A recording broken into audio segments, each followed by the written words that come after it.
Hey guys, Josh here, CrossFit Rema, talking Tuesdays Rema at home.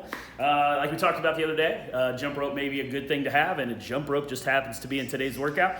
So that's one of the things I would recommend, along with that kettlebell and that sandbag. So let's jump right into the warm-up. We're gonna start with pillars, okay? So once I get into the bottom position to start the prep for the shoulders, we're gonna go up. I'm gonna hold for one, hold for two. I'm gonna go to the other side, hold for one, hold for two.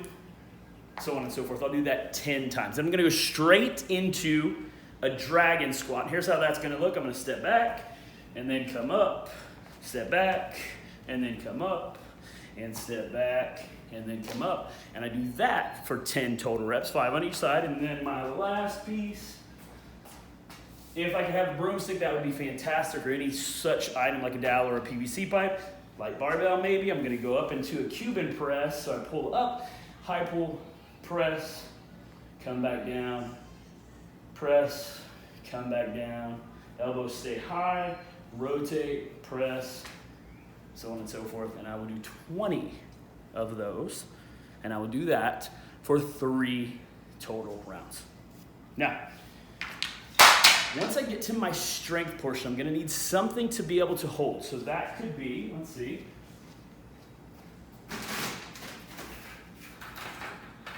this, my trusty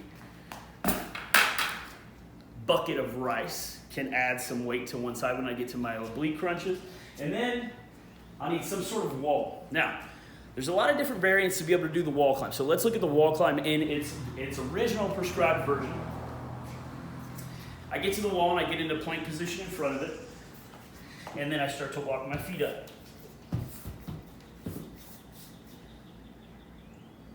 Come down, say wait. That would be my wall climb, okay?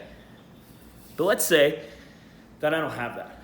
Well, one really good iteration is to start out in plank position, okay? And then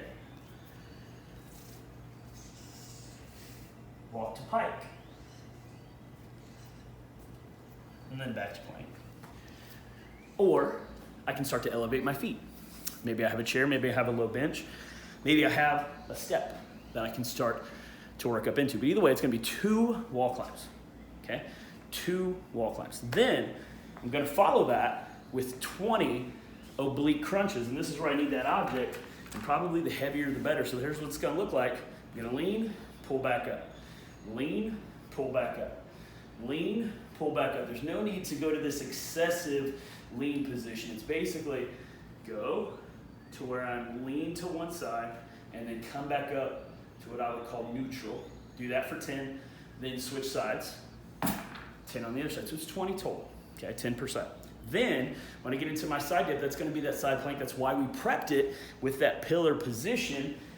Now this one, again, there's a lot of shoulder stuff going on, so if it starts to get the shoulder, we may need to find a different piece, and that's totally fine, but otherwise I would go here, and then I drop my hip down, raise my hip up.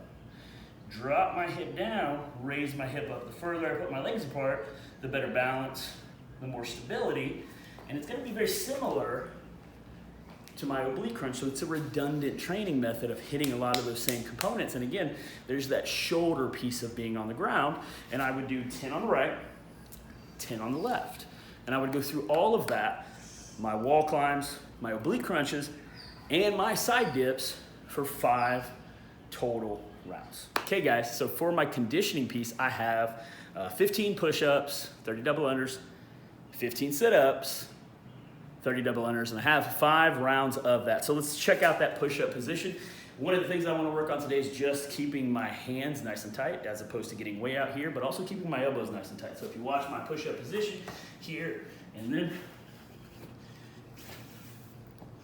again, hands are nice and tight, elbows are nice and tight. I can actually touch on my way back as opposed to being out here, or this kind of stuff. Now there may be a time to get on into some wide grip pieces. If I'm doing millions of them, maybe I do want to change my grip orientation, a la Sam Briggs and whatever version of the games that was, but whatever.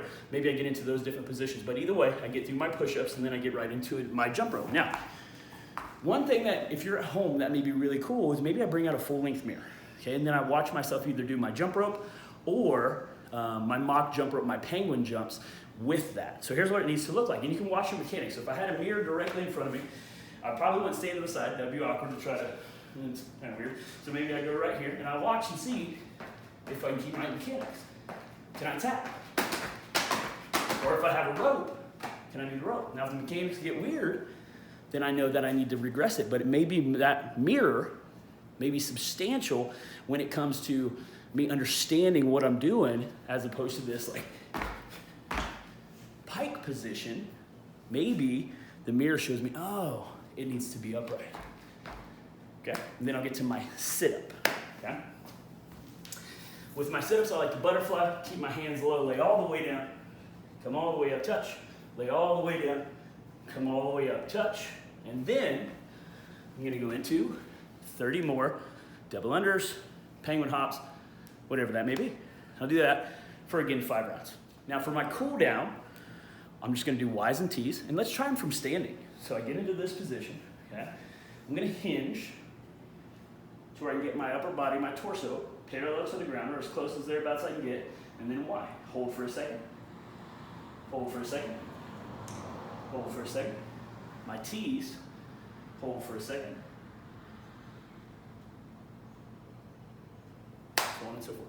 And I would do several rounds, 10 Ys, 10 Ts, till I felt like the shoulders are getting pulled back, because again, with all the pushing, there has to be plenty of pulling.